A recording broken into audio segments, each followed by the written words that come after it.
আলহামদুলিল্লাহ। দেশে আমার দেশের বাইরে যে যেখান থেকে শুনছেন সবার প্রতি আমার শুভেচ্ছা সালাম।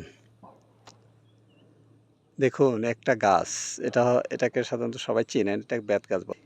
কিন্তু তারও আল্লাহ রাব্বুল আলামিন আত্মরক্ষার জন্য কি ব্যবস্থা করছে দেখছেন? দেখছেন? এই দেখেন, এই দেখেন, দেখছেন? আবার সে অন্যান্য প্রাণীর সাথে তাকে যাতে আঘাত করতে পারে দূরবর্তী ঢাল হিসেবে একটা দেখেন কি পরিমাণ একটা তলোয়ারের মতো। দেখুন জাস্ট একটা তলোয়ার, এটা ধর কোনো এটা এটা ধরাই যাচ্ছে না। এই দেখুন একটা তলোয়ার কত লম্বা, দেখুন দেখুন প্রায় 5 থেকে 7 ফিট এরকম এই গাছের থেকে তলার মতো বের হয়েছে দেখুন।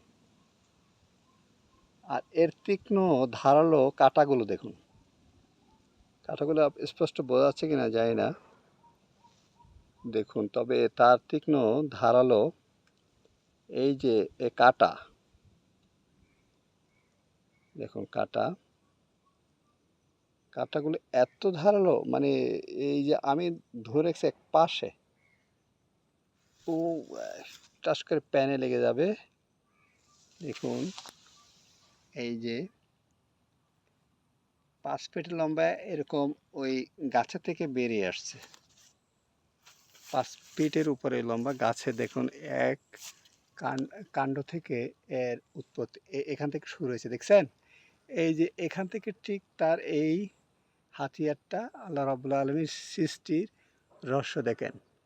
এখান থেকে শুরু করে প্রায় 7-8 ফিট দূরে এসে এটা কোনো পাতা নেই, কোনো কিছু নেই, জাস্ট একটা তারের মতো, তারের সাথে এই যে মানুষ যে এই যে কাটা তার, এই তার সেই তার তৈরি করে, এটা মানুষের নিজের অভিজ্ঞতা থেকে কখনোই না। এগুলো দেখে এই আল্লাহ নিদর্শন দেখে, এগুলো ছাড়া এগুলো তা আল্লাহ রাব্বুল আলামিনের নিদর্শনই। দেখুন এখানে আরও এই দেখুন এরকম চতুর্দিকে সে ব্যারিকেড দিয়ে আছে তার কাটা দ্বারা।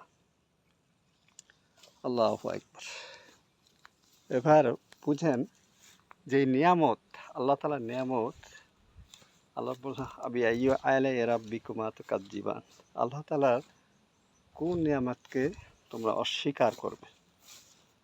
দেখুন একটা গাছের মধ্যে তাকে কিভাবে আত্মরক্ষা ব্যবস্থা আল্লাহ তাআলা করে দিয়েছেন। আল্লাহু আকবার। তো আলহামদুলিল্লাহ, সব ভালো থাকবেন, সুস্থ থাকবেন। সকলের প্রতি দোয়া কামনা এই করে আজকের সবার কাছে বিদায়।